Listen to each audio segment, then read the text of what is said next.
Welcome to Body Kindness, Learn and Grow. This is a special podcast series where we help anyone just getting started with body kindness. We're reflecting on how we have evolved since our earliest episodes. I'm Rebecca Scritchfield. And I'm Bernie Salazar. Let's get ready to spiral up together.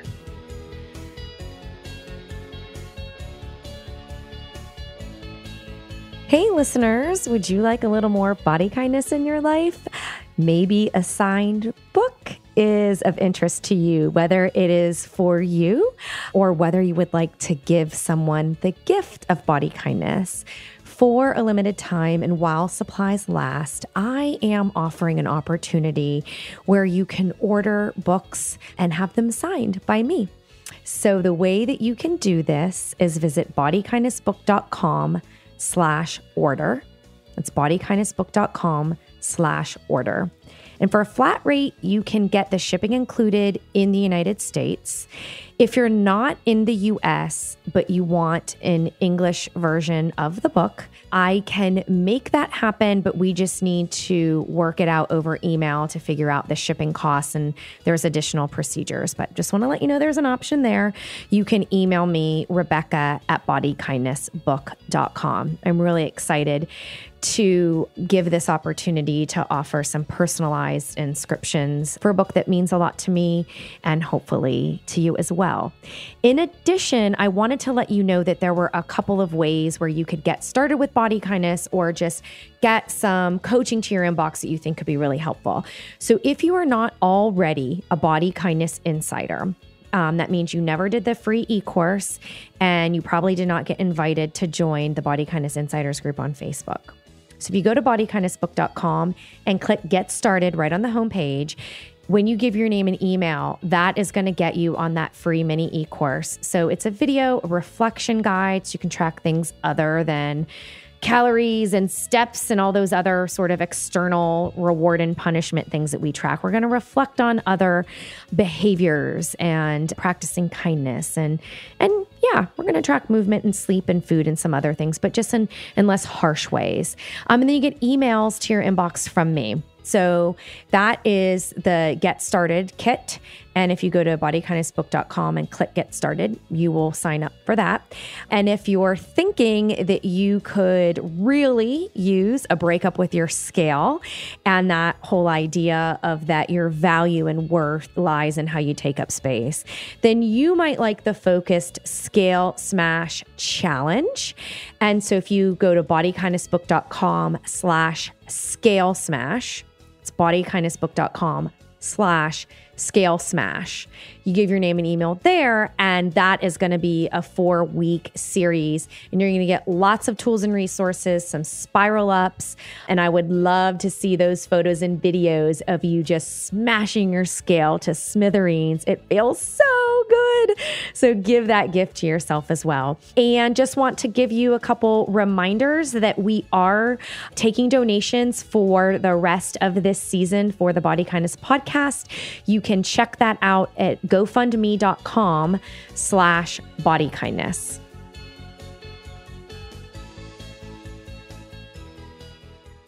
Hey, Bernie, what's up? Hey, Becca, super excited to be back and talking about past episodes. So we're going to be tackling episode 4 now, huh? Yes. So we are going to be talking about, originally this was called Where Food and Feelings Collide. I remember this one.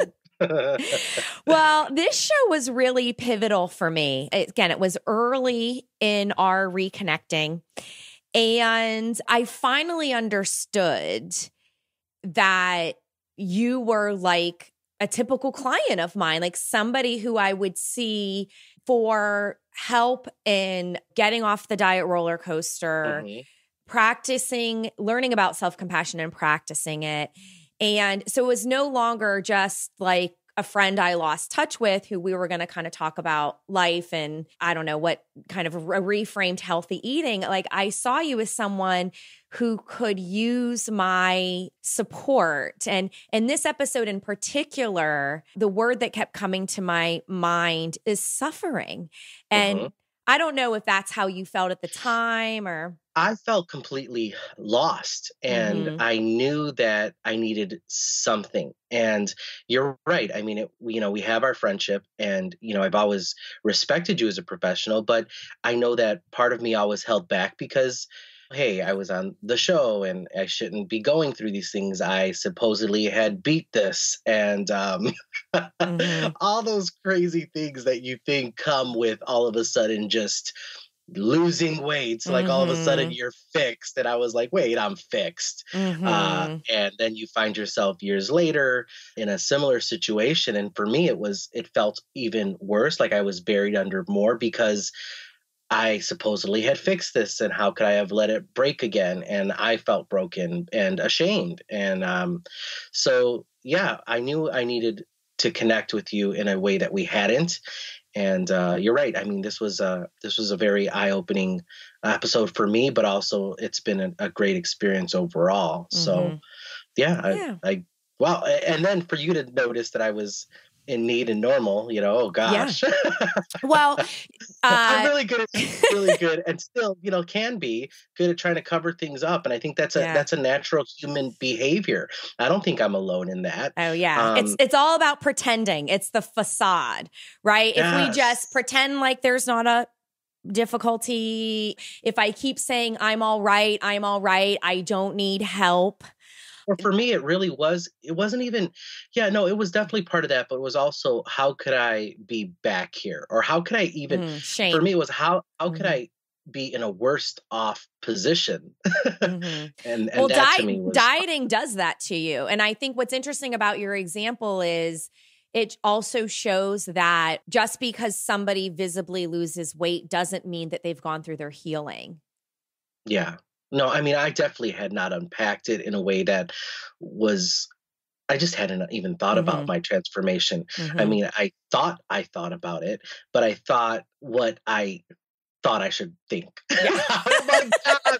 I know what Listeners, you I am mean. so sorry. All I'm saying is, what, I unpacked it in a way that I was told to unpack it. And I Mhm. didn't truly unpack it in a way that was going to be sustainable for long-term health, or that was Mhm. going to help me repair myself from the trauma that I had undergone. Mhm.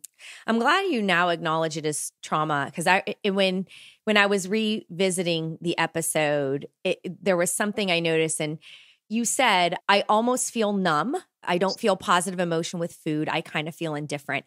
And it was a second I heard the word numb, I knew what that meant. And when the listeners go through this episode, like, hear my pause, right? It's kind of like this therapeutic pause. And all you hear me say is, and that that is my light bulb going off, and you'll see I dive right into counselor role. And I actually started to use motivational interviewing with you to learn more. Tell me about your experience with this. And it's interesting because, I mean, yes, we could have a conversation. And even though I know I wasn't counseling you, many listeners say, like, they love our episodes because they can really relate to you, and they feel like that they're getting some sort of therapeutic support out of our conversation. But this is, I mean, it only took to episode 4, but you really should listen for this, how it unfolds, because this is when I realized, oh, okay. In a way, I felt kind of a clarity, I think, that we were going to start to take things in a direction where I was going to help you make sense of your Biggest Loser experience and hopefully evolve to the practice of body kindness. No, absolutely. And I remember thinking, okay, I'm sharing this. I don't know if she's going to understand what this means. I don't know if any of our listeners are going to relate. I mean, for our listeners, Rebecca and I touch base briefly before we hop on, our podcast. We don't really dive into any of the specifics because we want it to be really organic, but I did not in any way share numb with you at all. And I was worried even when I was saying it that I was like, oh my God, I'm going to totally throw her for a loop because we're trying to talk about how we equate some type of an emotion with our eating. And I just feel nothing. Like I feel nothing. And I was like, you know what? I'm just going to go for it. I'm going to tell her. And yeah, I do remember that pause. And I was like, damn it. I'm the only person in the world that feels numb. No, not at I keep all. giving myself this credit like I'm the only person. Like, I know our listeners are out there and maybe you can relate to this wherever you are in your journey, but I really just felt you could have served me a boiled shoe and I'd been like, oh. You actually said at some point, like, you're like, how normal is this? And I was like, oh, this is so common. And you're like, I'm not the only one. So that makes a lot of sense that you did feel isolated, which is also I felt like I was even in our conversation, I was like, okay, we're doing this podcast. She's looking at, and she's looking, not that, you're looking for anything. I think in our own minds, we really, even when we engage with professionals, and this is for our listeners out there that maybe do this without realizing it or do realize it, like the moment my transformation started happening was when me personally, I just didn't care about how I was communicating my true feelings. If that makes any sense. I was like, you know what? No, we're just going to go for this. Something isn't right now. And I'm not going to try to give anybody a packaged answer or over explain what I mean. I just don't feel anything, Becca. Yeah. Well, that is a willingness to be honest and share a vulnerability, right? So we talked about like putting your mask on and performing and like, oh, well, you should have figured it all out. And it could have led to more isolation, but it led to openness. We were told that, throughout our experience, not necessarily by people directly associated by the show, but I mean, you are asked to go do talks and you are doing talks and for me, it was like, okay, I'm helping people. And I truly felt that. And, how can I not have it together if I'm supposed to be helping people? And not to say that I didn't, I know that I was able to connect with people and that enriched my life and hopefully it enriched theirs. But I always thought that I had to have it so together in order to fill that role. And I now realize that that's not the truth. I know that I get the most out of my interactions with people who are in similar situations of discovery, because I'm able to really just kind of relate to them and be like, oh my gosh, we are in this together. Yeah, definitely. And, I was reminded with how hard and difficult, especially dealing with emotions and eating and learning the role of emotional eating, but also learning how to practice intuitive eating and evolve into it. A couple of days ago, somebody who I followed on Instagram, and I don't remember, I have a feeling it was a body kindness reader, so somebody who was using a hashtag or whatnot. But she posted a message and it was the new Weight Watchers logo, which is now WW. And it was that. And then it said sigh in parentheses. And it basically was this post of reluctantly going back to Weight Watchers because it was the only thing that's helped her to control herself to lose weight. And she went on about how she tried intuitive eating and just eating whatever she wanted whenever she wanted wasn't clicking. And I kind of just want to use it as like a pin for the conversation because this is not a client. I don't know all the details. It's not fair to make assumptions. But what I noticed as a similarity between what she was posting and reading some of the comments and our conversation about this food and feelings collide part is that it's changing that thought pattern, right?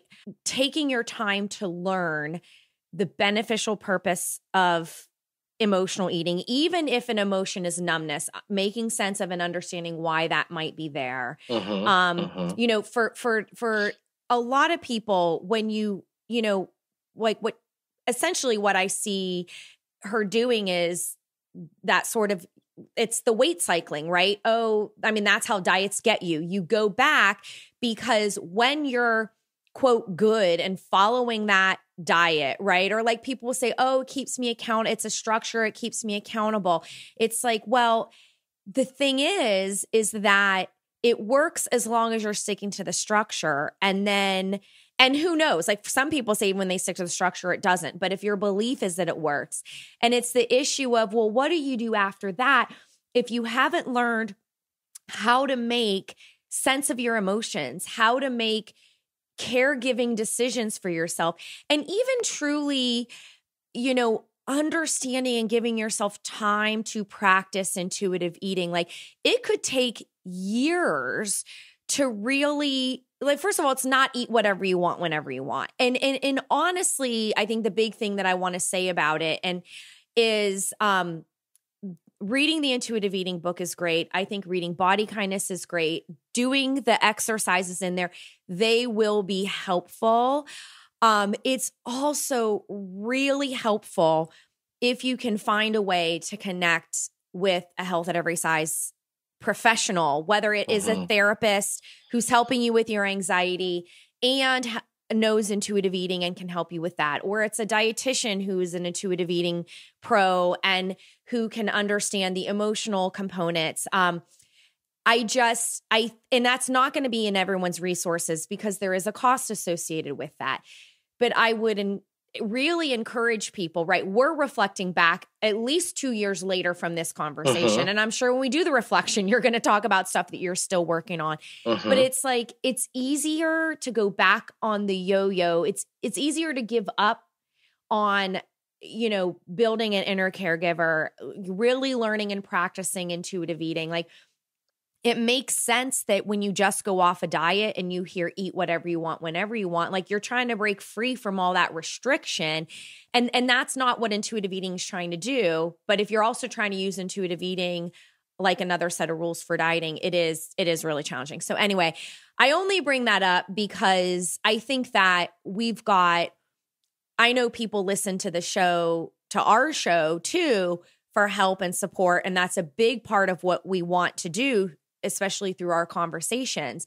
But you might hear us talk about something that doesn't sound useful or not helpful to you right now. And it's really important that you honor that.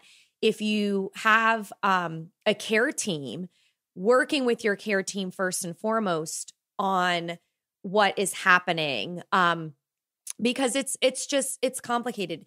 Emotional eating is complicated. There's lots of intersections, you know, with anxiety or depression. And a lot of these things aren't really about the food. And so it's like, I think what may be the most sad in that Instagram post is really that sort of dichotomy of either or. I can't tell a person, you know, I mean, I guess I could say, I hope you don't go back to Weight Watchers, but it's like, I don't control people. It's like, you do body kindness, whatever you feel like body kindness is to you. It's just really sad that this person didn't get what she needed. The fact that you're posting it with a sigh, sigh, like you regret. It's like, hey, I'm going to Disneyland. Yeah. You know, but really quickly, without, you know, diving in much more, you know, I think a lot of that has to do with just feeling validated or accepted. And I know that when I would cycle, it was based on, yes, I'm doing work for myself, but no one else sees it. No one else is kind of accepting it. I only get complimented when there's a difference in my physical appearance. And that's societal. And I think that I needed to kind of step back and say, listen, that's just how they are examining health. That's what they've been taught. They're perpetuating the way that society, you know, looks and interacts with someone who is trying to be kinder, trying to get healthier. You know, a lot of people aren't going to see the work that you do, you know, when you're doing it the right way. And depending on how you feel in your journey, that could be really troubling and saddening. And it can make you think, well, maybe I should just do something that's going to drastically alter my physical, when the truth is, the heaviest weight that I carried wasn't the physical. And I didn't realize that then. I just rambled a bunch of stuff, but maybe a listener out there will connect to what I'm saying. You know, so for me, there were definitely times where I would run back. And Becca makes a really good point. You know, you may hear some stuff that's going to be beneficial to you, and you may hear some stuff that just isn't. I mean, I can't wait to talk to you afterwards. We have a lot to kind of dive into, a nice meaty episode. So hopefully listeners will stick around, listen to that full episode. And then a quick note on the show. We mentioned the balance plate as a tool in the Feel Mhm. Great Guide. And the Feel Great Guide is kind of version 1, and that has been converted into a whole body kindness free online program. So if you hear that and it sounds like something you want to take a look at, you visit bodykindnessbook.com. And from the homepage, click Get Started. You'll give your name and email, and you'll get instant access to that course. Yes. And, you'll hear us talk about submitting questions. So if you do have a question, please visit us at bodykindnessbook.com/question to submit your question. We'd love to kind of see where you're at in your journey and get your take on everything. Speaking of reader questions, ba-dum-bum, we received one from Leah. And it goes on to say, I recently stopped Weight Watchers because I realized how horrible it was for my mind and spirit and body. I am learning to love my body without restriction. My question is, how do I handle my friends who are still in Weight Watchers and count gum? I mean, it's gum. That's not okay. How do I help my friends love their bodies without restriction? That's a big question, and we will have an answer in the reflection. We'll make sure to answer Leah's question. And before we get into the show, I'm ready to share my big news with you and other listeners. What's going on? Oh, when you do this, I never know what it is. What's up? So Body Kindness has been purchased for audiobook. Yeah. Awesome. Congratulations. Awesome. Yeah. So it's going to be on sale December 25th. Good job. And there'll be a pre-sale offer for folks who know they want the audiobook, and you'll get some goodies by ordering it before it's even out. Yep. So if you'd like some more information about the audiobook, check out bodykindnessbook.com/pre-sale, and you could find out all the goodies you'll get for ordering before it's out. Sounds good, Rekha. Let's go ahead and let our listeners listen to the show, and we'll see you guys on the other side of this. Emotional eating is something that I have dealt with not just recently, but my entire life. And I am ready to start understanding it more so that I can be ready for it as I encounter it along my journey. So let's get going, Becca. I'm ready. Okay. Well, I thought that would be really good is that if we just chatted about where you're at right now and what's going on right now, and we can kind of see where that conversation goes and just see kind of what unfolds, what your concerns are and how I might be able to help. And, it's certainly emotional eating is not the kind of thing that gets resolved for anyone just for talking about it for 15 or 20 minutes. But I think that developing an understanding and in a weird kind of a way, a appreciation or a sense of gratitude for what it's trying to do for you can really be helpful in helping you understand yourself better and help moving on from it as well. No, absolutely. So, I mean, in my particular situation, I'm just going to jump right in. Mm-hmm. After having gone through my experience of being on the weight loss show that I was on, everything that has come afterwards, where I felt as though it was now my new responsibility to keep weight off, and to be an ambassador for health, when not even 4 or 5 months before I was the complete opposite of that. And don't get me wrong, I continue to find such joy and gratification out of talking about what it means to be healthy. But I've learned throughout my time speaking on this topic that I myself haven't necessarily come to terms with everything that it means to be healthy, at least what it looks like in my life. So along this journey, I have had my points where I have been using food, whether it be small bits here and there or larger meals here and there, to address certain emotions that maybe I'm having. For me, I think initially it was a lot of well, you can't have that. So in the quiet of my own home, or when I was kind of away from the audiences that I was addressing, I would kind of sneak in some things here and there. And it wasn't necessarily that I was sad or happy, but um, I guess it's an addiction. I guess for me, it feels that way, where it's like, well, let me go ahead and get this in really quick before somebody sees me, or I shouldn't be having it. And I guess that is emotional. That is, that's I'm receiving a feeling of gratification, which is an emotion at that moment, and it does make me feel better. Thank you for sharing that, Bernie. Let me ask you a question.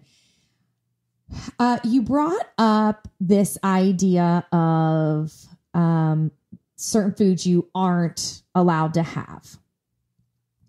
And so then your mind would take you to, okay, let's hurry up and, we can eat this in the privacy of our home, or, let's eat this while nobody's looking. Or absolutely. I mean, I would even close my eyes to make sure I wasn't looking. I mean, it's like, if you don't I can't see it. Yeah, there's no such thing as calories involved in that, or good or bad. And Rebecca, let me go ahead and say this before you get into it here. I have shifted my thinking from, knowing that there truly aren't any bad foods. There are just better choices that I could be making in that moment to achieve the results that I want to have long term.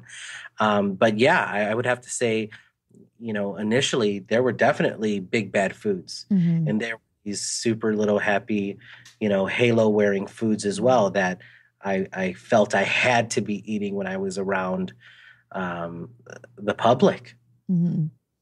Yeah. Well, but I think the thing that you're bringing up, though, is that there's sort of this fall in line. This is how you should be behaving. And it takes a lot of effort to continue to follow the rules. And that is tiring. Absolutely. And when other things happen in your day and that also tire you, or you spend a lot of effort trying to resist certain foods that you're not supposed to have, that then if something happens to you emotionally, it could just be being tired or bored, or it could just be you had a really busy day and want a reward. That food can be one of those rewards, or you fought off a craving and then you just kind of get too tired from fighting it. And that's the brain will do that. But it's saying, okay, well, hurry up and do this because, you don't want somebody to see, or you don't really want to own that it's okay to have it. No, absolutely. I mean, that's how I felt. And it's funny because you brought up a situation where it's like, okay, you're fighting this craving all day, and then your next bit of advice to me was, well, or not advice, but the way you assessed it was, you fight it off all day, then you get tired. Me, I fought off the craving all day, and I feel as though I deserve a reward for fighting it off all day, and that's what I go towards. So it wasn't even, oh, I'm tired. It's like, look at you do so well at fighting that off, and then all of a sudden, I'm like, well, now I can have it because I fought that off. No, it's really interesting. You're right. I mean, from an emotional standpoint, I did eat a lot when I was bored. I find myself doing that now, or tired. But it's a challenge because I'm also finding myself, okay, so I'm a new dad. And one of the things that people do, and it's wonderful, is they tend to bring over meals and food. And I thank you for that, for all the wonderful people that have done that for us. But it's so easy to just overconsume in times of happiness as well. And I mean, literally, my family was a type, and I go back and forth with this still, is, food is a part of everything that we do. It's a celebration when there's a birthday, or there's a graduation, or, a quinceañera, or whatever's going on. And then, when times aren't so good, Lord forbid someone pass, or, we're grieving together. I mean, there's a huge meal that goes with that. And I can't visit one person in my family without them offering to feed me. And if I don't eat, then it's almost like you're kicking them, right in the gut if you don't eat. So it's etiquette as well. Yeah, but do you think, well, I guess the other question is, what is concerning you personally now about your emotional eating habits? Because, I mean, certainly in all those scenarios, I mean, those all sound like scenarios where, food is going to be involved, and it's not about saying no to eating around that food as long as you're respecting your body. So it's almost two different things. They're sort of like, food isn't something that should be resisted or feared. And food is part of celebrations, and, food is part of how people mourn together. None of that's going to go away. And I don't necessarily think that is emotional eating, because we're emotional creatures. We're always feeling emotions. If you have any like emotional eating that's followed by guilt or shame, that feels mindless, that kind of thing. So let me share this with you. So I understand, and I know that we have some listeners out there that are experiencing emotional eating in the way that you just shared. And I do feel as though maybe previously or in the past, that was definitely me. I did go to food to feel better, to comfort myself when I was sad. I did go to food when I was nervous about a job interview or arguing with a significant other. I mean, yes. But let me kind of share with you where I'm at now, Rebecca. I almost feel numb. I don't know if you've ever been told this by a client, but whether I thought it was my favorite food before, and it would have brought me some sense of maybe happiness or brought back feelings, of fond memories. I don't feel that anymore. I definitely, I just kind of feel indifferent about what it is that I'm eating, whether it's out at a gourmet restaurant or if it's literally made here in my home kitchen. I just feel numb. And don't get me wrong, it's not the type of numb that just shuts me off from eating, and I know that there are people out there that are definitely battling that. But for me, it's more of, I'll continue to consume, but just have a feeling of numbness around it. I know. I know. That's what I myself, I don't know. I guess in the past, we, as a kid, you hear the ice cream truck, you run out there. It's a great experience. You're excited that food brings you joy. Okay. In that moment, or if it's a home cooked meal from grandma or grandpa or whoever, I've reached a point in my life where I just feel numb to it. And I don't know if that's indicative of just my battle with food or if there's something more going on there that maybe needs to be addressed in order for me to be successful in living healthier. Okay, so you talk about this feeling of numbness. So do you ever eat when you're not hungry now? I do. I absolutely do. If I grabbed it, so a typical day for me, breakfast will get in there on a good day. Not always. Lunch will get in there on a good day, not always. And then I do see myself pushing meals back. Now, I know that this right here is not the way that I want to continue moving forward. I know that it's just not healthy. I feel it in my body. I don't say that I binge eat at the end of the day. But if I have a late lunch and then I come home and Jennifer's getting ready to have dinner or has made dinner, then I will sit down with her to have dinner, knowing full well that if we're, going by, let's say the hunger scale that you introduced to me a while back, I am well past that number 7 zone, guys. And What that means is that I am not really feeling as though I should be eating. It's literally, I don't need to go put anything, or actually, I just don't need to be consuming anything at that point. Mm-hmm. So you get past comfortable full kind of. Oh, absolutely. Yeah. Because the time was so close together. Mm-hmm. I had eaten a late lunch and I'm past comfortable full, but I'm still going to go ahead and have dinner with my wife. Mm-hmm. And she would understand. My wife is not the type that would say, Bernie, why aren't you eating this with me? She'd say, oh, you're not feeling hungry? No big deal. Mm-hmm. I'm going to go ahead and feed myself, but later on that's there for you. Yeah. Yeah. So I think I think you answered your own question with that. Like, it sounds like actually the whole thing is unstructured. With like, sometimes I do breakfast, sometimes I don't, I would argue that the body kindness approach is, you don't let your kid go too long without feeding your kid, right? Absolutely not. No. And she would let me know. Yeah. No, but that's a really great way to put it, Rebecca.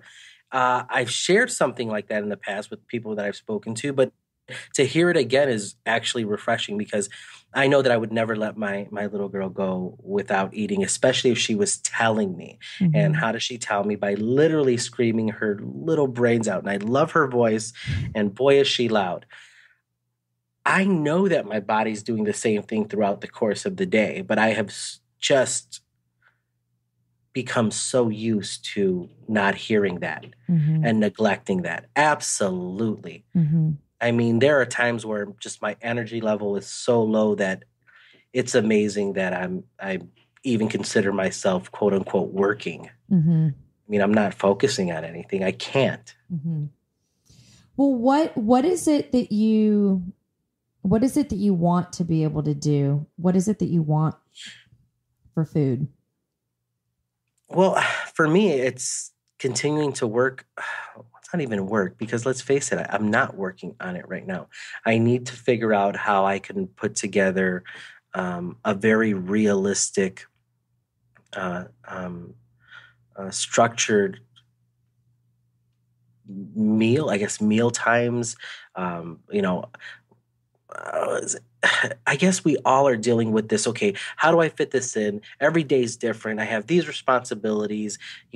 Sometimes I can get breakfast. Sometimes I can't. I know I'm not alone in this, Rebecca. Mm-hmm. But my thing is, I guess how can I have a healthier relationship with food and with myself to know that stopping or making time for breakfast or stopping or taking time for lunch is so important and needed. And, whatever else I'm doing really could be placed on hold for however long it takes me to get this food in.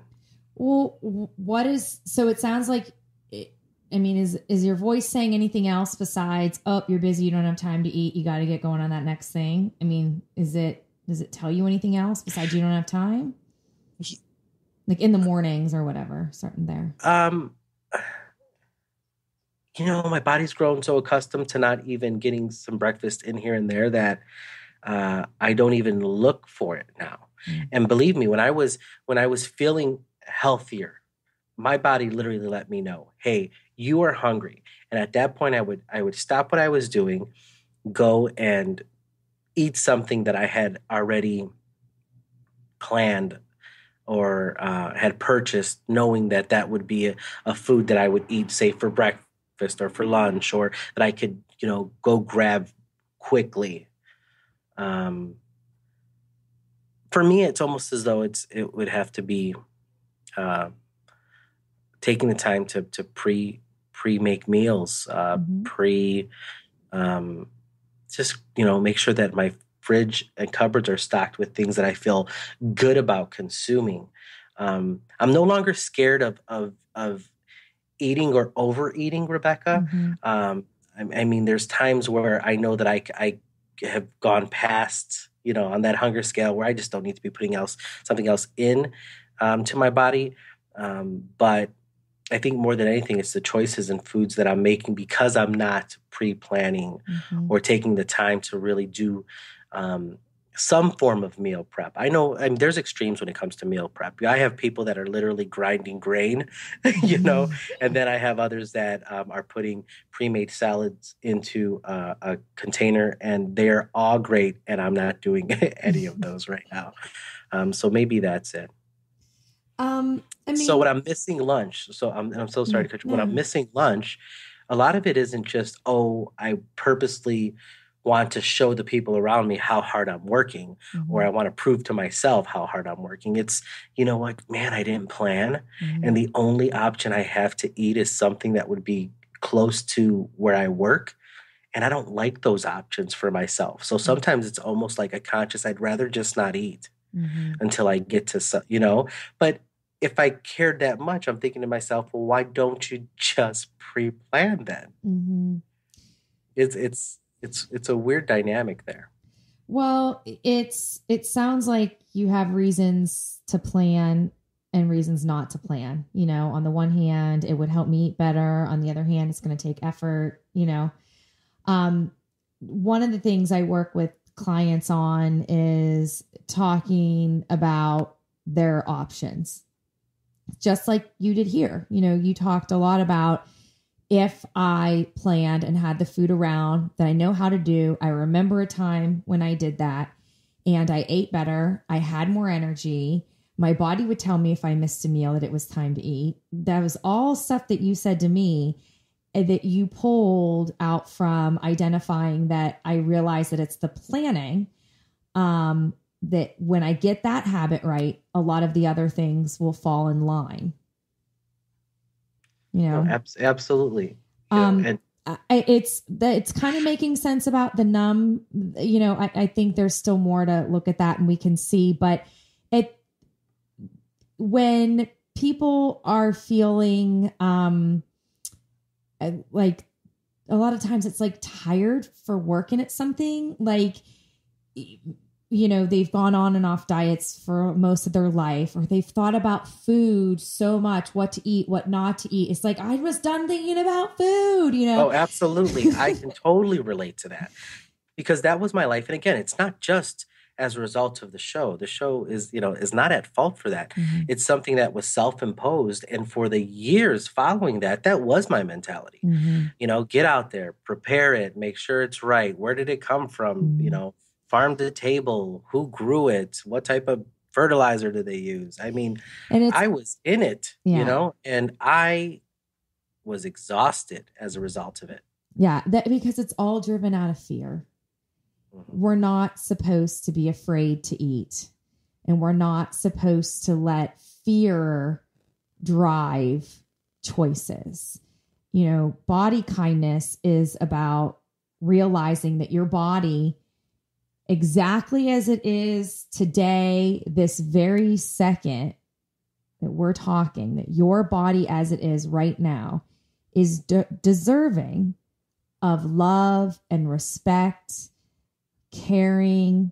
When you talk about numbness, that's pretty much the opposite of connection, which is one of the body kindness pillars: love, connection, caring.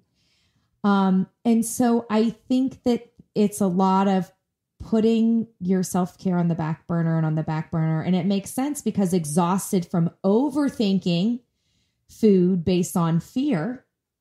But biologically, you go all day and you're skipping breakfast because you're too busy, got to get out the door, and you're skipping lunch because you don't want to order from the takeout down the road.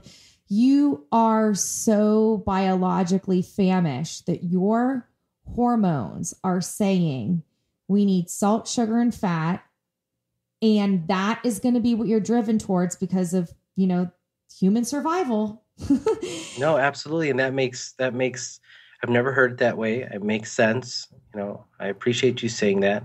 I know that what we're talking about here is emotional eating. And I'm telling you, before I would have been able to, really, really just go on and on about the emotional eating Mm-hmm. aspect of it. But what I'm raising today, Rebecca, is where I'm at. And Mm-hmm. it is that feeling of numbness, which, you just addressed. And I appreciate you saying, because, I know that we have listeners out there that are truly, struggling or trying to understand why their emotions are leading them to overconsumption or the consumption of things that maybe aren't as nourishing for their bodies.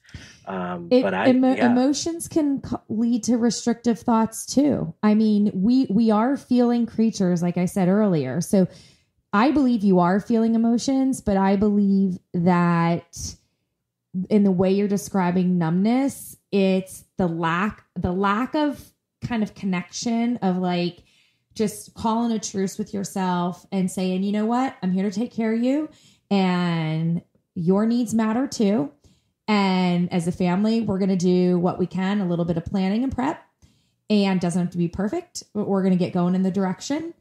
And to give yourself a couple of days of just sticking to a very simple, this is breakfast, this is lunch, this is dinner plan, that there might be some of those feelings that you had when you ate better and felt better before, or even just a little kind of spiral of energy that you feel grateful that you took the time for your breakfast. Yeah, I can see that. I can see me really taking away a lot of that, feeling grateful that I threw myself in the mix and considered myself in preparing something. One story that I remember was, I remember being off the show. It had been for a while.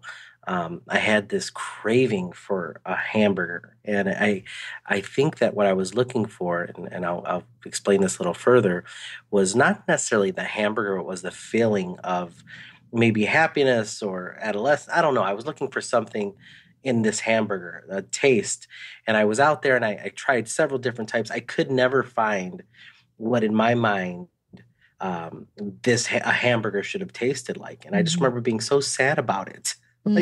Like I was, because I mean, obviously before, I had really related a lot of my past experiences, good, bad, ugly, with certain types of food. And I remember I was searching for something in a hamburger and just and to this day, still haven't been able to really, I guess, for lack of a better term, like just connect with a hamburger or cheeseburger in the same way.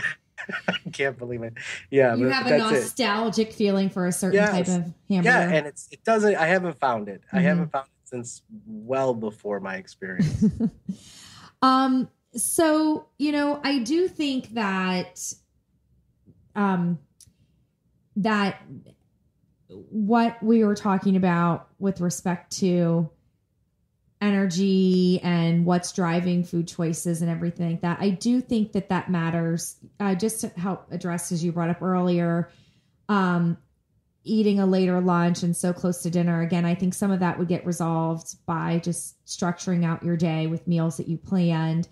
But you're right in that you can sit down with someone to dinner and respect your body still. So you eat the amount of food that you feel comfortable, even if you're not hungry at all, and take a herbal tea or a glass of water to the table and just, hey, I had a late lunch, but I'd love to sit and chat with you. It is very important to stay connected and just feel how you feel in your body in that moment. And that the connection to the body is one of the things that go when someone's not happy with the habits they have, and when they don't have self-compassion, when they're not allowed to be in this place they don't want to be. So it's like, yours might be, there might be a perfectionistic idea, like, well, if you can't do what you did on The Biggest Loser, don't do it at all. Or a critic, I can't believe that, this is what you're doing, and that harshness doesn't allow for a softer, kinder voice that, hey, you know what? It's going to be okay. I'm here to look out for you. I'm here to take care of you. Self-compassion really allows a person to create new habits because it says it's okay to fail. Self-compassion says we're going to focus on the behavior and the habit. We're not going to judge the person. Self-compassion says that, I'm going to be accountable to my choices, but I'm also going to let myself make mistakes. and I'm going to say, that's all right. What can we learn from mistakes? How can we grow? And let's try again. And so, I would just encourage you to think about kind of what we talked about today and how you describe spending a typical day. And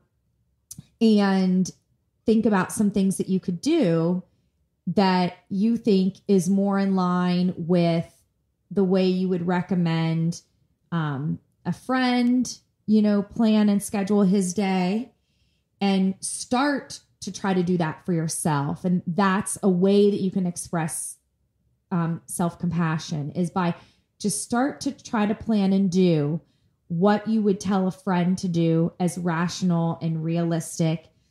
And you might get more pushback from your mind. Oh, but there's no time. Oh, this is dumb. We have thoughts all the time.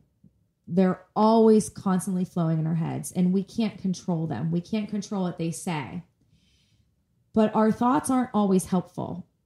And so when you have thoughts that are telling you you can't and why bother, or it doesn't matter, they're not really helping you live your values, the kind of dad you want to be that you've talked to me about, that get your energy back, that kind of thing. So really start to get curious about what you're thinking, and just start the process of recognizing that your thoughts are just a bunch of words. They're just words that you say to yourself. When you take them to heart, when you listen to what the thought says, that's when you get into trouble. So when it says, oh, you don't have time for breakfast, and you listen to it, you get your low energy, you're setting your body up for biologically overeating later. Breeze through lunch. Oh, well, Bernie, you don't want any of that other food at those places either. I mean, do you really know that there's not something, a lean piece of protein you could get, some veggies, something that would energize you? So I think that there's, it's getting you to avoid eating. It's getting you to avoid planning. And then when you do eat, it's saying, oh, we haven't eaten all day now, but then causing you to get uncomfortably full. And so those thoughts aren't helpful. And one way, and this really tackles emotionally eating, even though you might not necessarily see how, it all fits, or even what you're talking about is emotional, but you have these thoughts and they're not helpful. If you let yourself feel numb anyway, numbness is okay. It's a type of an emotion, and it will go away. If you let yourself say whatever you're going to say in your voice, feel how you're going to feel anyway, acknowledge it. We call making room for it. Like, hey, hello, numbness. How you doing? And then you make the choice that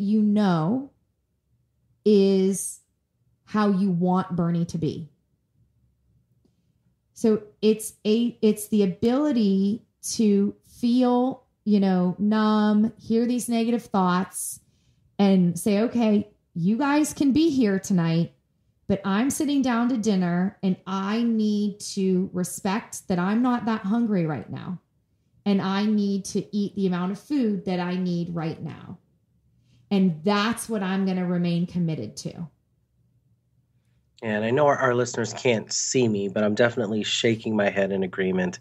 I think, in hearing Rebecca respond to what I've shared, I think that even one of the reasons why I have been feeling so numb is because I know that my schedule is off. I know that I'm going towards maybe things that aren't reflective of who I want to be as a person later on during my meal.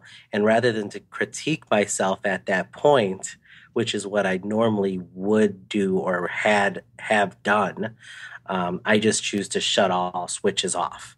It's like, let me just shut this switch off. I appreciate you really talking with me about where I'm coming from, because I almost felt as though I was isolated in my numbness.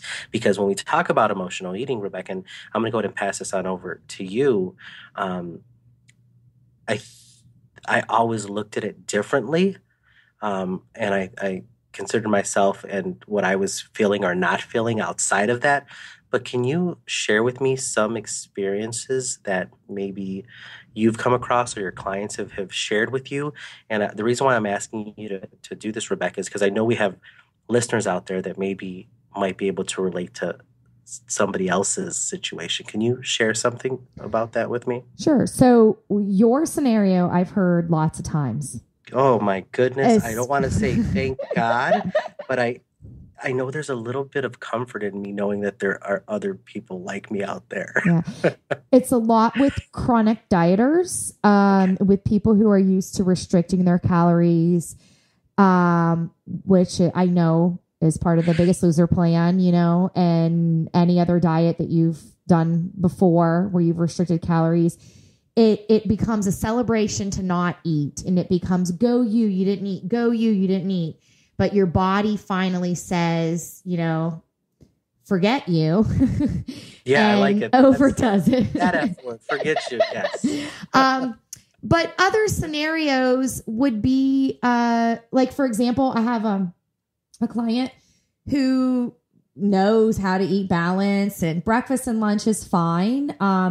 She struggles with perfectionism and never feeling good enough, stays at work way too late, doesn't get her workout in, comes home to dinner, doesn't plan, but kind of on purpose, she's acknowledging, because then that way dinner can be a couple of cheese sticks, then a bag of potato chips.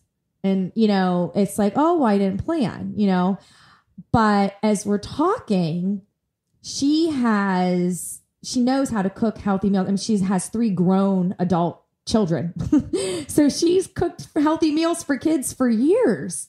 And she knows breakfast and lunch is fine. So what is happening is that the way that she regulates certain feelings she's having, being lonely, not having enough fun in her life, feeling inadequate for what she's able to do at work, the perfectionism, then it's like, this is the one good thing she gets to do. And so in her mind, eating the bag of chips is the reward. It's the one source of joy, or the one good thing she gets to do. And that's what makes it so hard for her, is because she knows that afterwards, when she feels guilty, that it really wasn't a good thing. But what her voice says to her is, you need this. And she still is in that belief system where she thinks she does. And she's really she's habituated the belief that she needs it, because our beliefs come out of thoughts we repeat over and over and over again. That's where I was telling you thoughts aren't always helpful. Mm-hmm. So we'd worked on a plan of planning your meals, shopping from a grocery list, and then sticking to that list. And she tried, and she was at the store and said, you know what? You had a rough week with blah, blah, blah. And so you need the chips. See, and that's so interesting to me, because the person that you just described to me obviously is highly motivated, highly intelligent, thoughtful, caring. She raised 3 children, but yet still,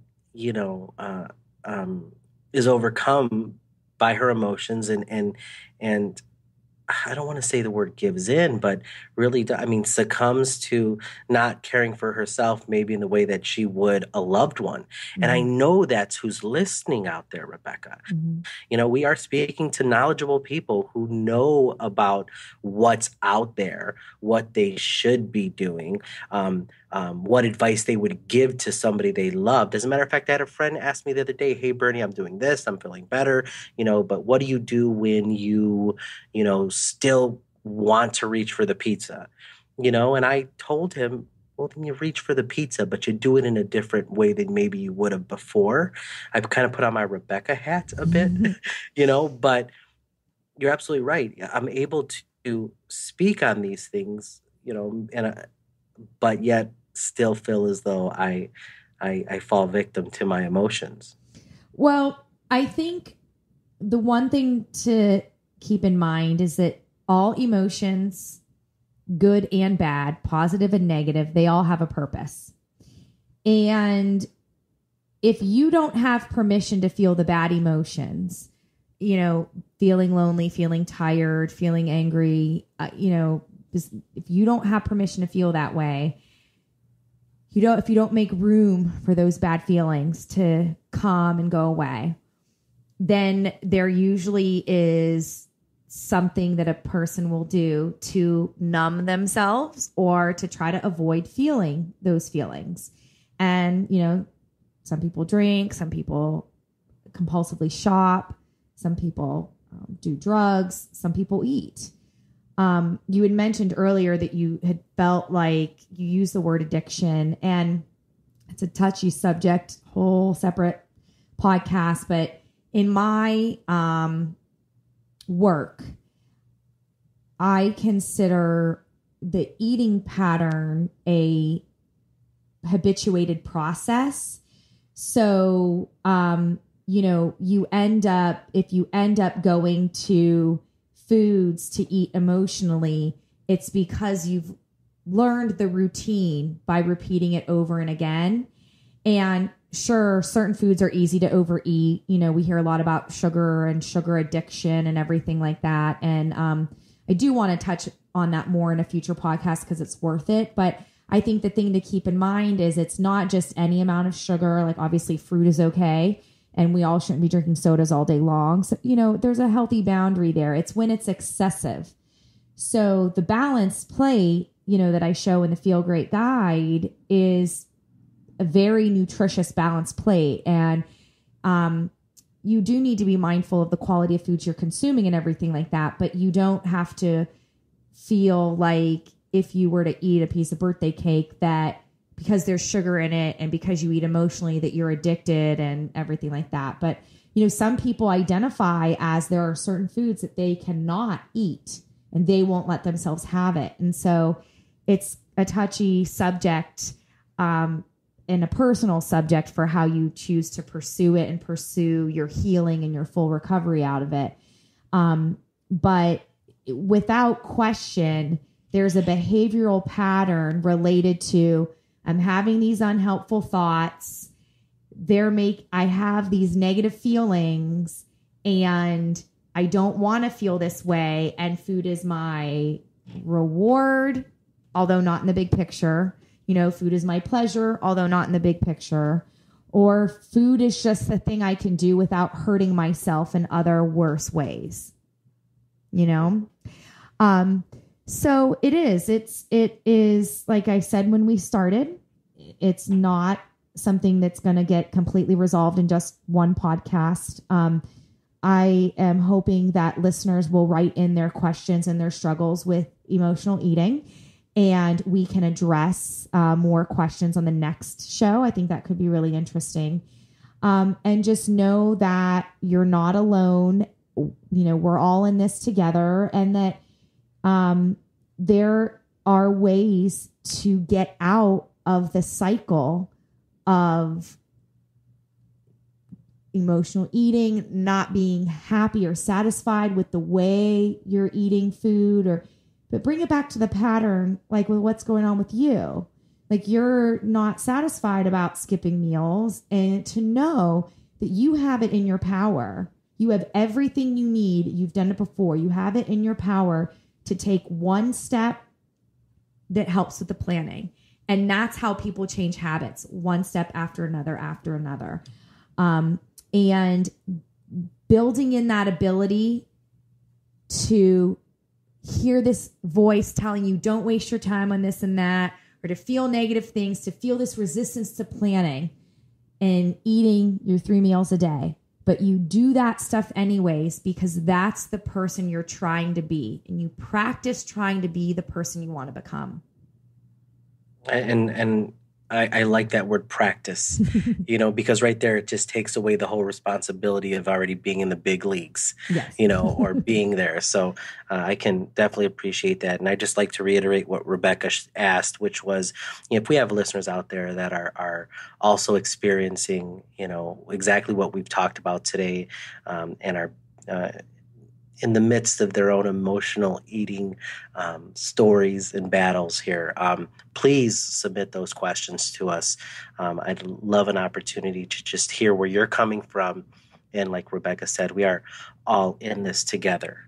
So I encourage our listeners to submit those questions. Cool. Let's just, we've got a few more minutes left. Let's just talk for a couple seconds about some of the things we've seen in the news. I wanted to bring up an article that I'll share in the show notes, and it's along the lines of what we were talking about earlier. And essentially, it was a research study that showed that when you use negative messages in marketing or public health campaigns, or just negative reinforcing type messages that sound like food policing, that it actually causes dieters to rebel. And the more unhealthy you say something is, the more the person eats it. So I thought that to be really fascinating, because the idea is you're putting out there, don't eat this hamburger, it might cause heart disease, and when you do that, it just really kind of makes a person say, oh, forget you, I don't trust you, I'm going to eat more. And what that really has to do with is someone's autonomy. And we all feel like one of our basic human rights is the power of choice. And so by putting messages out there where you're trying to control people, it has the opposite effect, because people don't want to be controlled. And I relay this a lot to the whole mindset of dieting, because dieting is about control. Dieting is about deprivation. Dieting is about follow the rules. Dieting is about restriction, and it only can last so long before our human nature rebels against the rule following, rebels because we know we can't do it forever.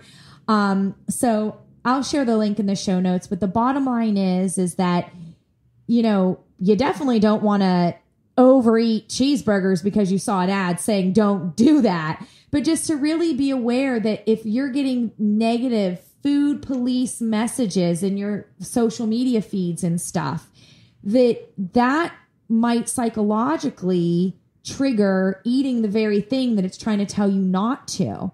So stick to your own rules, stick to your own preferences, do what feels good for you, and don't listen to the noise that you hear, everyone else out there saying you should do. You need to make your own choices.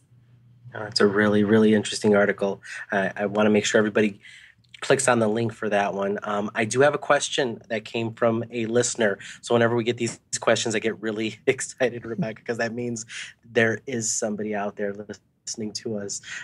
So the question reads, from Chicago. Hi, Chicago, I miss you. All right, here we go. It says, I tried to do intuitive eating, and I feel like it just gives me an excuse to eat whatever I want. How can I do intuitive eating if I don't trust myself to eat healthy? Signed, Sad in Chicago. Oh, nobody should be sad in Chicago. My hometown, I miss you. I'm going to pass this one on over to Rebecca. And don't get me wrong, this was one of my initial, I don't even want to say critiques, but thoughts when it came to intuitive eating was, that kind of just lets me reach for whatever I want if that's what I'm feeling, Rebecca. And I know that's not the case, but how would you address this? Yeah. So this is someone who, it sounds like she is early in her process of intuitive eating.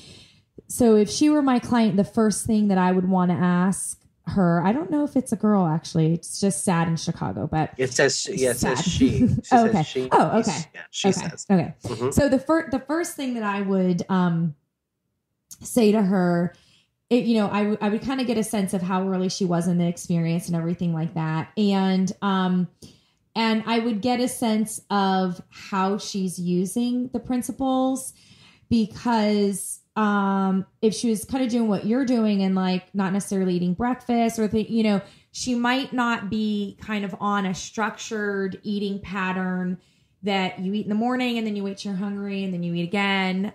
That could be causing her cravings to go out of whack a little bit, so under eating than overeating. That could be part of it. The other thing that I would ask about is her inner voice, which is what we talked about earlier. But if her inner voice is saying, oh, intuitive eating is never going to work for you. And then it's saying, oh, it's intuitive eating. We're going to, order a bunch of takeout and eat it right out of the box. It's intuitive eating. Her voice might be getting in her way because she calls it an excuse to eat whatever I want. Well, you have a right to own your choices about what you eat. If you're practicing honoring your health for intuitive eating, you're striving for the balanced plate. So you're thinking about what you enjoy, but you're also thinking about nutrition. And so the excuse problem that she's having, I almost wonder if it's emotional eating layered on intuitive eating. Do you see what I'm trying to say? So I can see that. Where the emotional eater is using intuitive eating as a guise, to keep eating emotionally. And Rebecca, another thing that I see a lot, and I've heard a lot, is this whole idea of I don't trust myself to eat healthy. Well, but in general, I just don't trust myself. And I have had, thoughts like that in the past. I don't trust. It's not what I feel right now, but I know there's quite a few people out there that just don't trust themselves to even maybe start looking into intuitive eating. Yeah. Her voice might be saying, you can't handle it. Look at all the times you've overeaten, or this has been a problem your whole life. So that's self-doubt. And like I was mentioning you earlier, she could really use some self-compassion and say, you know what, I'm having some unhelpful thoughts that this isn't going to work, but they're just words. And I am willing to work with intuitive eating. If past experiences may have some fear that she's feeling, but having doubt that something's going to work is different than saying you don't have the ability to try. And to learn and grow is about working with our belief in ourself and our ability to try and our willingness to try and fail and try again and fail. That's how we learn and grow, and that's how we change a habit. So I would just be very encouraging and say, keep working with intuitive eating, and you can give yourself through meal planning kind of a structure of eating that doesn't feel like deprivation, but that does feel like that the part of you that is trying to eat foods you enjoy and balance nutrition, that person's in charge and do the planning. And then if your voice comes in and trying to get you to, eat in ways you don't trust yourself, really question, is that really emotional eating? And maybe what you're dealing with is what anyone dealing with emotional eating needs to do the work to overcome. And that's having permission to feel the feelings and having a better way of managing your feelings. You don't overcome emotional eating by taking bubble baths, but if you feel stressed and tired, not working late, not being on social media, reading a little bit or taking a nice bath, but something that feels rewarding besides a food reward. And just keep working at it because it's worth it. And no matter how long it takes, it's worth the continued focus and this self-compassion of it's going to be okay if I make a mistake, I'll learn and grow and try again.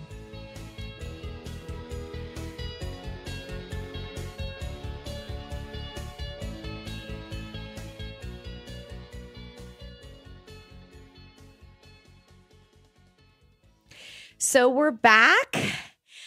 Bernie, I just want to dive in and ask you, I think, to just give me an update, right? So be honest, where are you today with this idea of feeling numb or eating emotionally?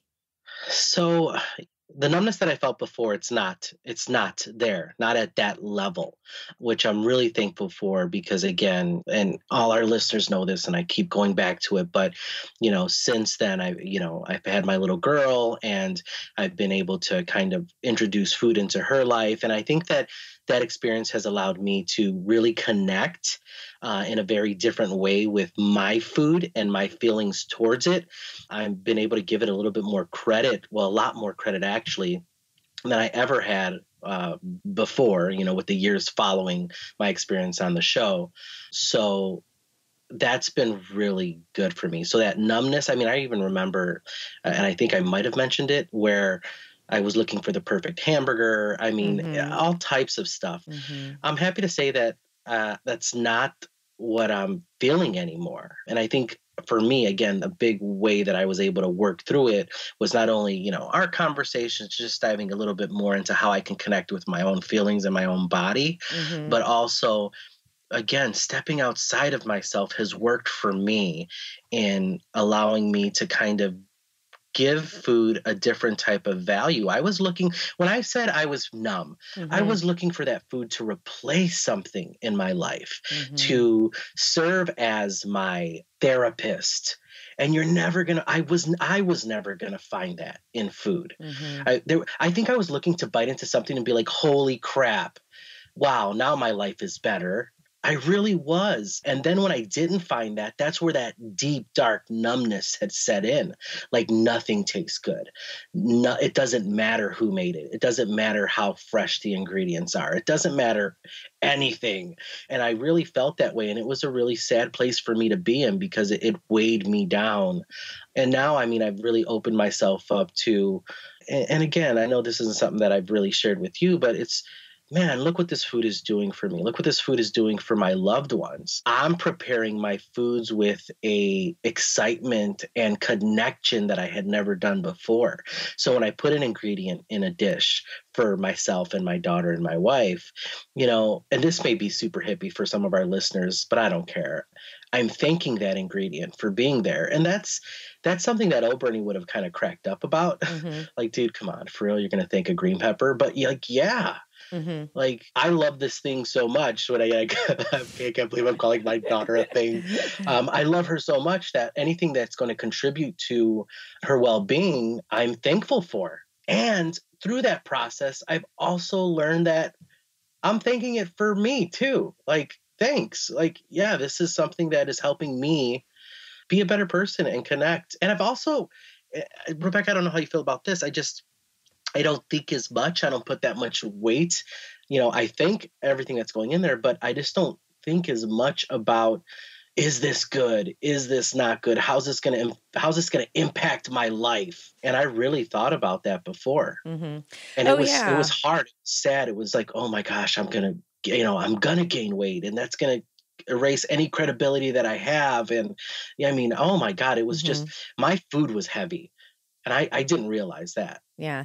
Well, you also were very much in self-blame. You even said something like that it wasn't the show that was putting you in this numbness. But I actually think when I re-listened, I was like, I wish I would have just come out and said, well, I think that show ruined your relationship to food, because that's what dieting does. No, you know what? And looking back, it definitely did. On the show, we put in fuel. And that's, I mean, literally, we put in fuel. That's what they said. Food is fuel. And okay, I understand that, right? Like now I understand that, like, food, sure, it's fuel, but it can be so much more without you having to be on guard of it either. Yeah. Man, I feel like I'm rambling here. But what I'm saying is, yes, of course it's fuel. I understand that. And although I'm not placing the same type of weight, and maybe I'm using the wrong words, or responsibility on the food, I understand that it can be joyous. It can taste good. You don't have to beat yourself up because you ate a cookie, because there were good and bad foods back then. And I've just found myself being able to not give food so much responsibility, not having to serve as my therapist or my savior or my go-to comforter, that I just kind of enjoy it now more so. Now, there's moments where that numbness can try to creep in.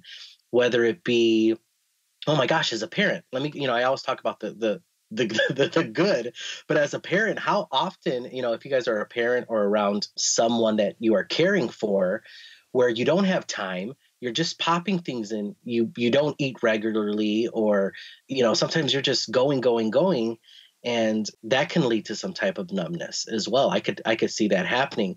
What I try to do is really set time aside throughout the day to acknowledge that I am going to be eating a meal or having a snack, and give it the space that it needs. Yeah.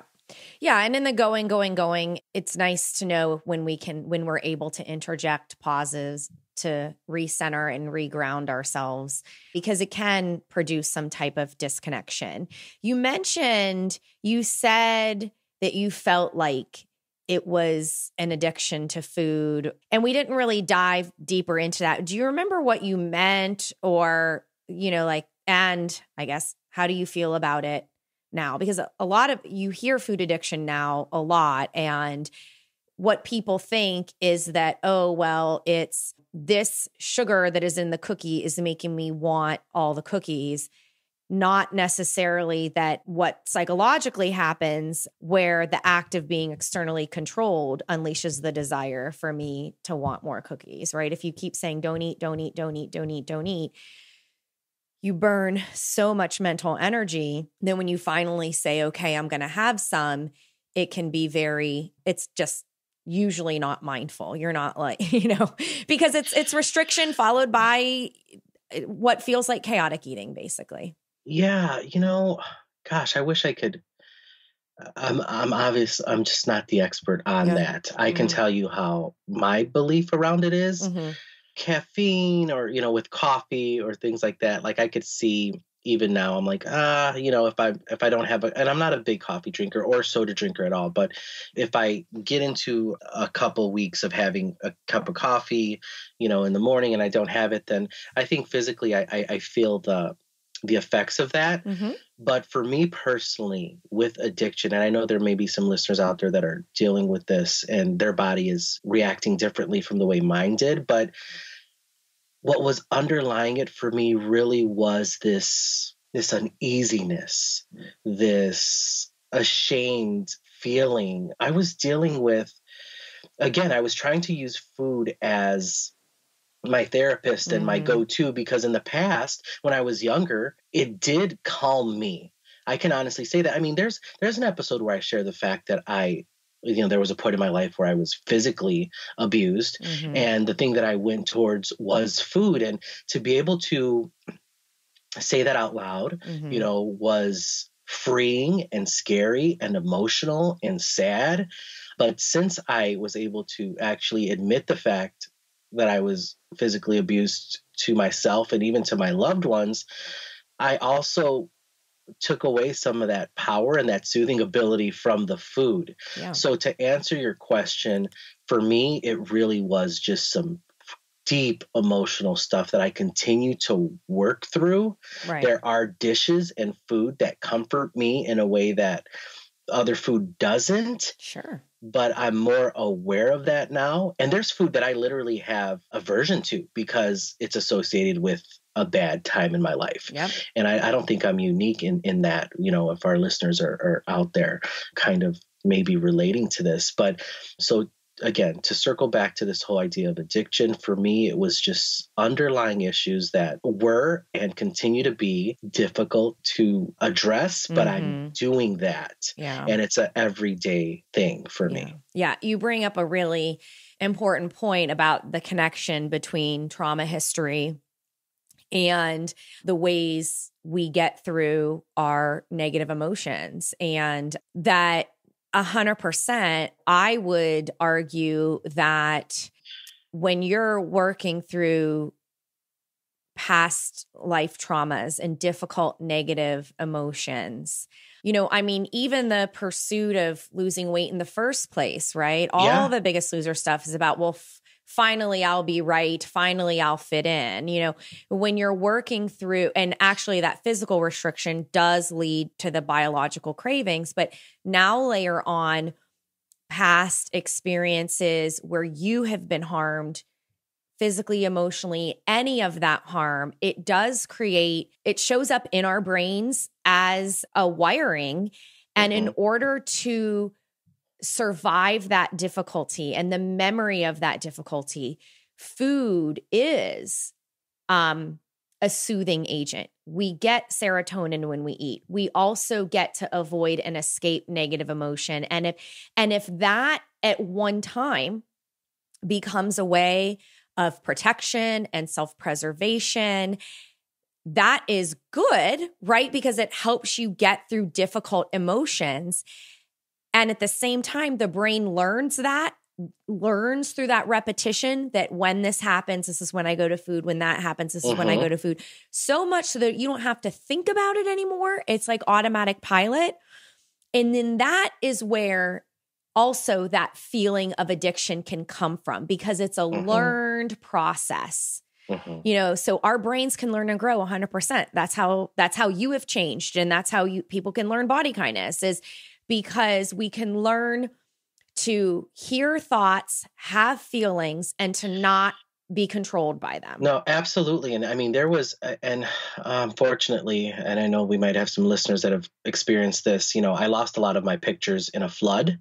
So, but if you were to look at like my second to third grade picture, like I literally was a different kid. Like, I mean, I probably had been, for a second to third grader, I was probably up 30 pounds over that summer. So, I mean, it was substantial if you look at it. And I remember in the past joking about it, like, I don't know what my mom fed me that summer. Well, the truth is my mom was working a lot that summer, and she's a neonatal intensive care nurse, and she's extremely amazing at what she does. However, my stepfather at the time had more time with us, which was more physical abuse. And I know where that came from. And the work that I've done through the course of this podcast and personally has allowed me to be in a better place where I acknowledge that trauma, because I never acknowledged it before, never gave it its place. And because I've been able to do that, not everything is sunshine and rainbows, but I know that no one else is going to hurt me, that food, I no longer have to go to it in that way as a protector, as a shield. And it's allowed me to slowly reconnect with my feelings, and the numbness has lessened. But there's definitely triggers here and there, but I know what they are now, and not all of them, but I know that some of them are, and I give them their place, and I try to move with them and not just bury them. Yeah.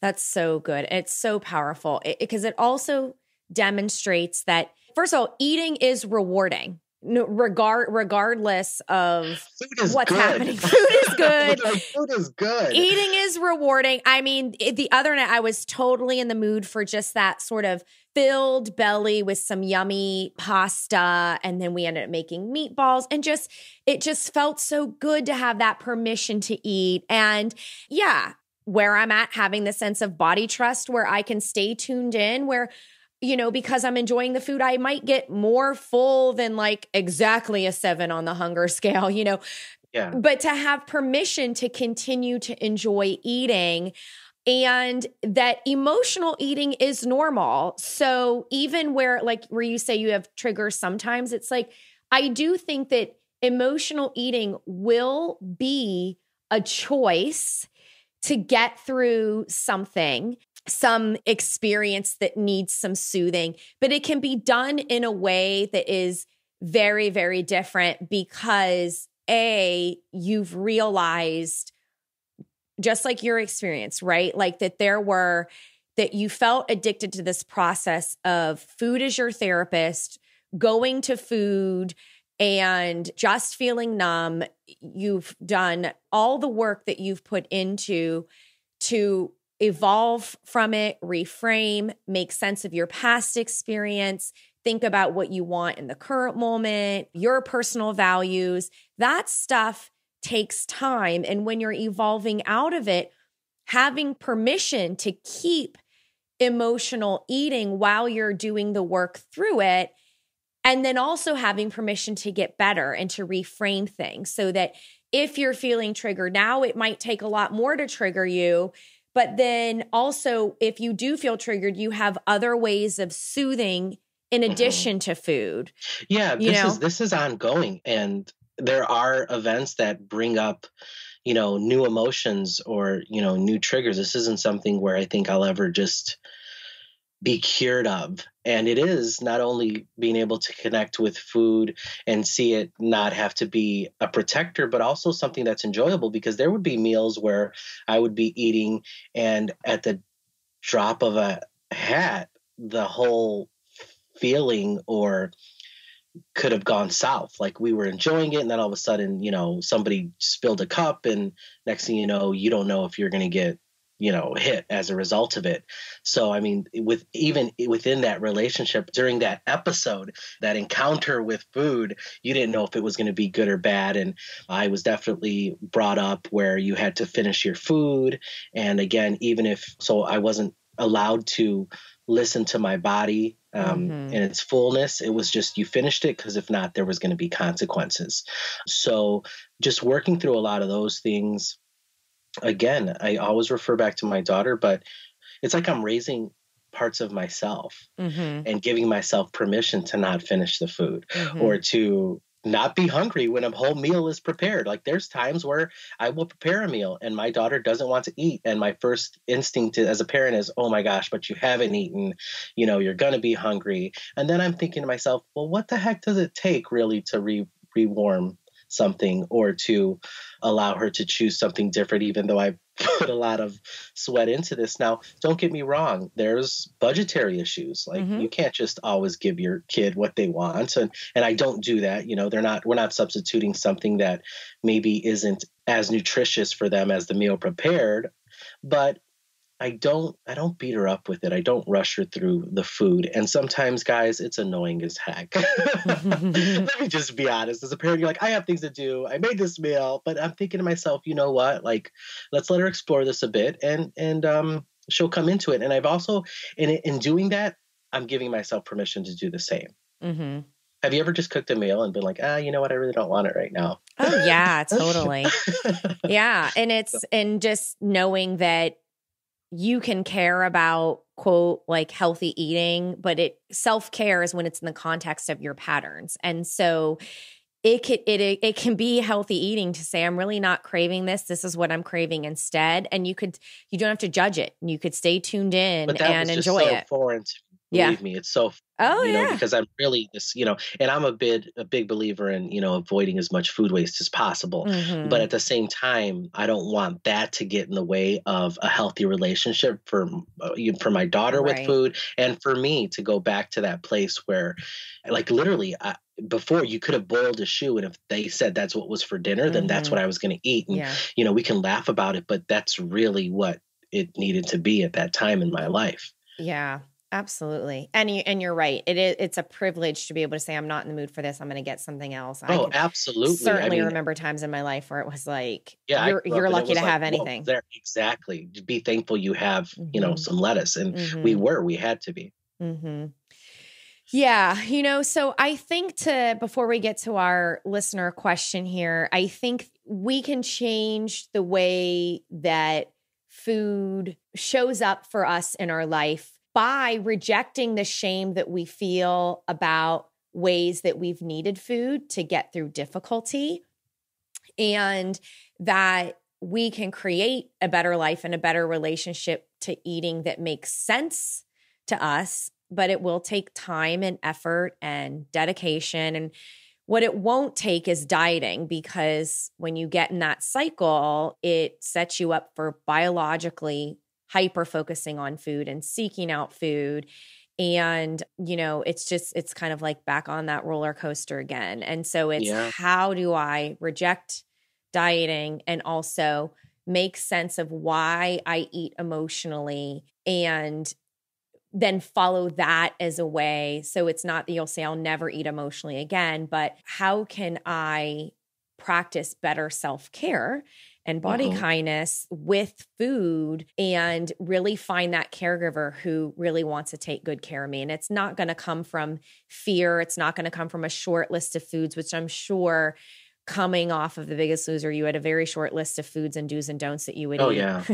Do you remember that time when we were doing some talks together and we were out to eat? Do you remember like when you're like, I need to stop here? You were kind of like panicked. Do you remember what you did to the food? Yeah, no, absolutely. Like I poured literally a whole salt shaker on it Yeah. because if I didn't, I would have kept going. And, that's something that, again, I wouldn't say I was taught that on the show. Yeah. It's just you just create things because you're not trusting yourself around certain things. And, one thing that I want to circle back about really Sure. quickly, Yeah. and I'm going to mumble through this, but Yeah. part of my evolution, at least where I'm at now, is also thanking food for being that protector. Because I think for the longest time, there was a point where I realized it in my evolution where, hey, I'm using this as this.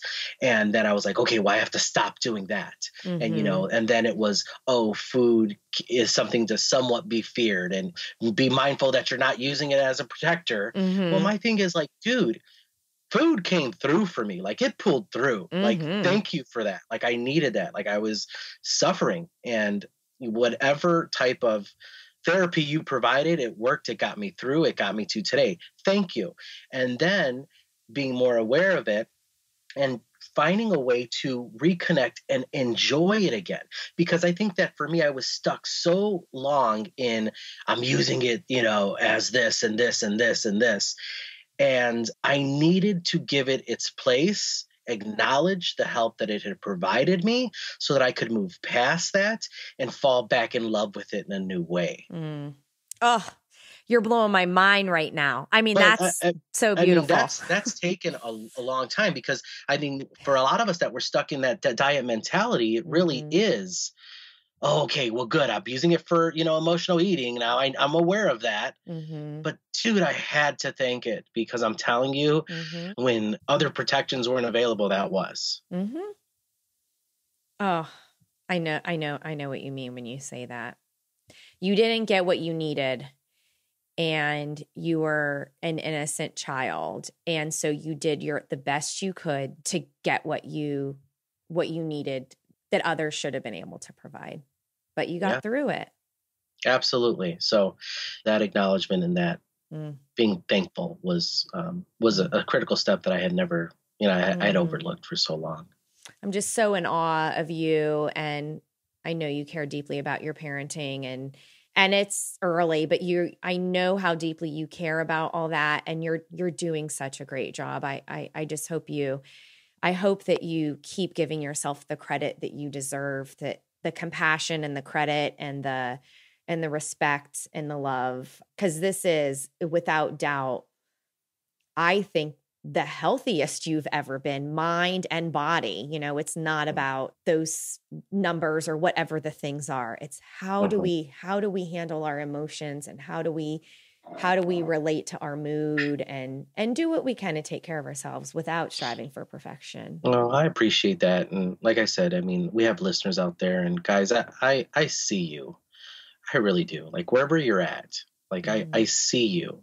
And there are ways to connect with yourself first and foremost and start forming different sorts of relationship with the things that are important to you, food being one of them. So that being said, I do want to make sure we leave some time to address Leah's question. Yes. Can you reread it again for listeners? Yes, okay. I will. And I'm reading it exactly how she wrote it. So I want to make sure I'm giving it justice. It says, I recently stopped Weight Watchers because I realized how horrible it was for my mind and spirit and body. I'm learning to love my body without restriction. My question is, how do I handle my friends who are still in Weight Watchers and count gum? I mean, it's gum. That's not okay. How do I help my friends love their body without restriction? Yeah, so this is a really good and interesting question, and I feel for you, Leah, so much. A couple things I want to say is keep doing you, right? So I love the phrase, let me do me, because it makes sense, especially when you have loved ones, you care deeply about their well-being. It makes sense that you want to try and help them. And you're seeing things that they're doing as a form of suffering, right? I definitely agree with you. Counting the calories in a stick of gum is very concerning. If that's the lengths we're going to, then I would be very, very concerned about how they could feel good about what they're doing. But I also believe that people need to be on their own path, and they need to let their story evolve in a way that is personally meaningful to them. So just by you staying on your course, you are going to learn and grow in very powerful ways. And you need to give yourself permission to get better, even better than people you care deeply about. So your closest friends, you need to have permission to have a healthier mind and body well-being than they do. Not only is the draw to kind of change them because you want to help them, but it's also because we have a basic human need to belong. And when we feel we don't belong with our closest connections, it's really emotionally heartbreaking. We feel like an outsider. We feel like that we might not have support when we need it. And it really challenges us to question, should I even be on this path? Maybe I should follow them and do what they're doing. So you use the word recently stopped Weight Watchers. And that's why whatever the diet is that you recently stopped, you did it because you realized it was no longer working for you. And whatever benefits you're getting out of practicing body kindness, you need your own time to continue to evolve and solidify that in your brain and align your values. Because as you keep practicing that, every time you see a friend or family member, they're going to observe your better life. They, instead of feeling that your values are being pushed on them, that all of a sudden a rule for your relationship is they're not allowed to count calories on sticks of gum, they're going to kind of pull that rope in the tug of war because they don't want the external control either. So it's much better if you keep doing what you're doing. And you could maybe say gentle things like, I care deeply about your well-being. I've been practicing body kindness. The book was really helpful to me. Here is a gift of the book. I'd love for you to check it out. Like something like that, where you could say, I was personally helped by this. And just in case there's anything in here that might help you, I wanted to make sure that you had it as a resource. Certainly something like that could be thoughtful and gentle, but other people don't want to be judged. They don't want to be told what to do. And when they hear that, it's going to come with resistance. And so you could say things like, what worked for me, I never felt more free when I started practicing self-compassion. This is a loving kindness meditation. So it's not about having rigid walls with them. Like you might be able to kind of gently offer guidance and help and support, but they have to have some sort of interest in I'm looking for other possible things. So look for your whole when you see them sort of expressing some sort of doubt or concern. And then ask if it's okay to share information. I've got some experience information to share what's been working for me. Can we talk about it? And this way they are inviting a conversation. And it's much more likely that they are going to find personal meaning in what you're saying, and that they're going to take the risk, and it is a risk. They're going to take the risk to say, maybe I should try something different too. And now you're going to be on day whatever, and they're going to be on day one. And so imagine what that's like for day one and the high amounts of compassion, love, and kindness they're going to need where they're going to have their uncertainty. And the last thing I'll say about it is also acknowledging part of why it is a risk is the fact that people get social power out of pursuing thinness, pursuing weight loss, out of working on their body. That's where they're going to get the relationship and all the value and power. And so you're asking somebody to let all of that go and they just might not be ready. They might not be at their rock bottom point. So I encourage you, yes, be a kind friend. Help them when they ask for it by sharing your thoughts and feelings and insights and things that work for you, but encourage them to work on it and figure it out for themselves. And definitely starting with that idea of compassion. It's okay to be here right now. What's the next kind thing I could do for myself? And give them some tools and resources that would help, like our podcast or the book or something. Yeah, I mean, I'm nodding my head throughout in agreement the entire time. Leah, do you? And I can say that from personal experience. This is not easy. There's so many things that we're going to be breaking down, that you're going to be breaking down as you progress on your journey. Rebecca makes a good point. There will be a time when you're in a better place. People are going to see that, and they may inquire, and that would be a perfect opportunity to just let them know that this is what you've been doing and it's working for you. However, we are battling against society and what it views as healthy and what it views as success. And, it does take people longer to see the inner transformation that's taking place in someone else. It really does. But when it does, let me assure you that it shines a lot brighter than any physical change or weight loss or this or that. And people are going to be inquiring. But my advice on top of what Rebecca said is just, do you? Oh my gosh, it's so true. Do you? And it's hard, right? Because I know me personally, I'm concerned about everybody else but me. And that's what kind of got me to where I was. So it's a good quality to have, but it's a better quality to make sure that you're taking the time to care for yourself as well. Mm-hmm. Secure that oxygen mask. Yes.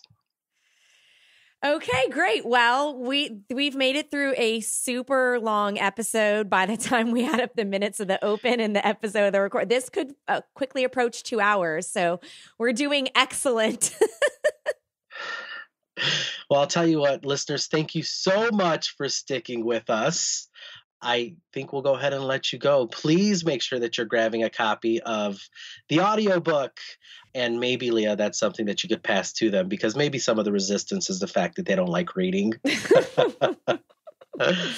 Well, it is hard work. Okay, until next time.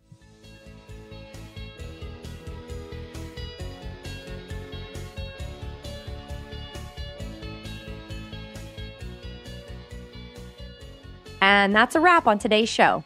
Let's continue the conversation on Facebook. Just search Body Kindness Podcast and click to join. And if you can contribute to the production costs for the 2018 podcast season, visit gofundme.com/bodykindness. We love ratings and reviews. Please do that. And don't forget to let your friends know that Body Kindness is one of your can't miss podcasts. If you have questions, comments, or guest recommendations, shoot me an email, Rebecca@bodykindnessbook.com.